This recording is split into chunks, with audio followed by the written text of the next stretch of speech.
Hello, everyone. My name is Caitlin Green, and today I will be discussing resiliency for our first discussion board.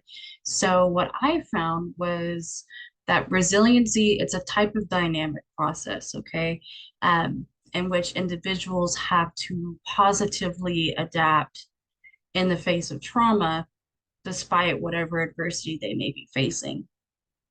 So, resiliency, it can be affected by a lot of different factors, including like temperament, personality, skill sets, the amount of support a person might have, the resources available, previous coping techniques that they might know. So, resiliency is overall affected by a lot of factors, but resiliency is simply just the ability to successfully adapt in the face of trauma or stressors and be able to move forward and grow developmentally in a positive way. So one of the things that I found out is that it's actually relatively common to see resiliency in children and adolescents when they're exposed to trauma and adversity at such early ages, just because they are developing all of these coping skills and all of these different tools that they can add to their figurative toolbox of life to allow them to cope with adversity going forward. But since it's their first time experiencing it, to me, that's what I interpreted as to why you would see it more often in children and teens than you would later on in adulthood. I mean, just think whenever you're a kid, you're having to start school, you might be moving to a new area, your parents might be getting a divorce. Maybe you're just, a kid trying to learn how to adapt in our society for the first time. That's a lot of stressors to put on someone that's that young. And for teenagers, for instance, they're having to experience puberty, they're having to get ready for high school, college, they might be moving out of their parents' house for the first time, they might be moving to a new city for college. There's just overall a lot of life stressors that people in this cohort face, which is why resiliency is more commonly seen in that age group. So, resiliency is a core part of the human development, like I said, because resiliency can't be determined by a single life event. Um, Obviously, as individuals age, they will learn to adapt in different ways. You wouldn't expect a toddler to have the same coping skills in the face of adversity as you would say a 35-year-old woman that is going through a divorce or the loss of a parent. It would be Those are two entirely different situations at two different life stages. So you wouldn't expect them to handle the adversity and develop resiliency in the same way. So resiliency happens throughout the entirety of a person's life, and they will develop new coping mechanisms along the way. I also thought it was interesting that nature and nurture was a significant part of the concept of resiliency.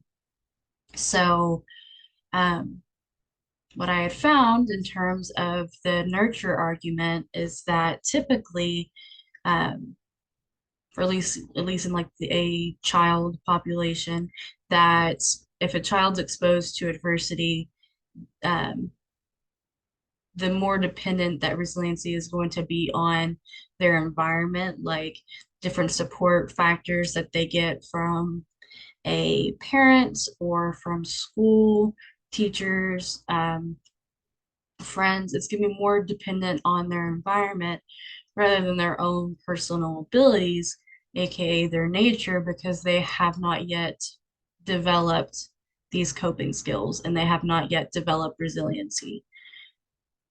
Um, Obviously, I also from doing outside research, I learned that children, when they're exposed to higher levels of stress, this will encourage more maladaptive coping strategies in terms of their ability to be resilient as opposed to children under less stress, which further contributes to the nurturing idea involved in resiliency.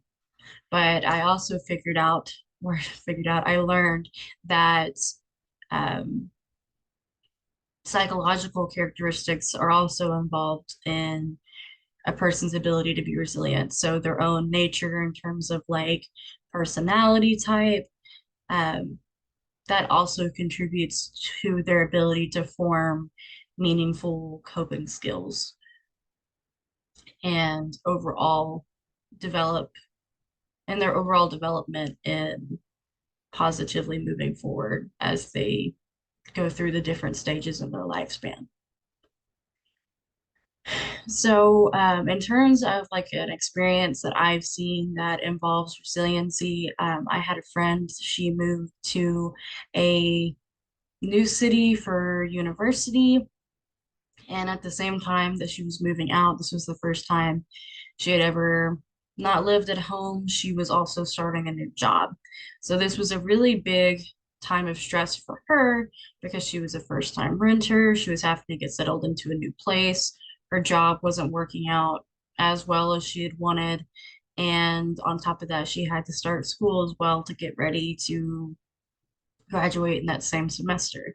So stress was definitely high for them, but they were able to remain resilient because they had a super solid support group with friends, families, with their friends, their family, as well as their partner. And they also had really good coping skills. Like she was really she was really good at decompressing and leaving her problems at work, at school, and not bringing them home. She was really good with time management, so that also helped her to remain resilient.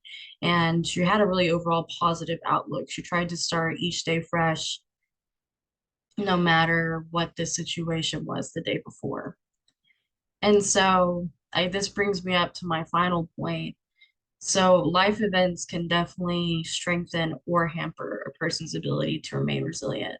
So, depending on your personality type and depending on the coping skills that you might have already developed at a younger age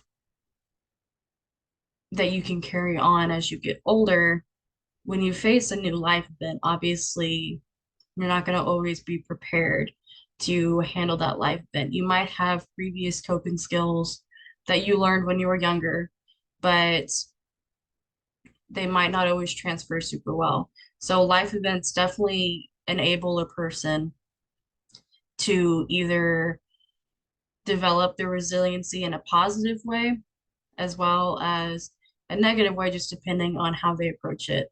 Their mindset, their personality, their support group, all of these are important factors that enable a person to remain resilient in these times. But life events bring out the stress, right? Starting anything new can be very stressful.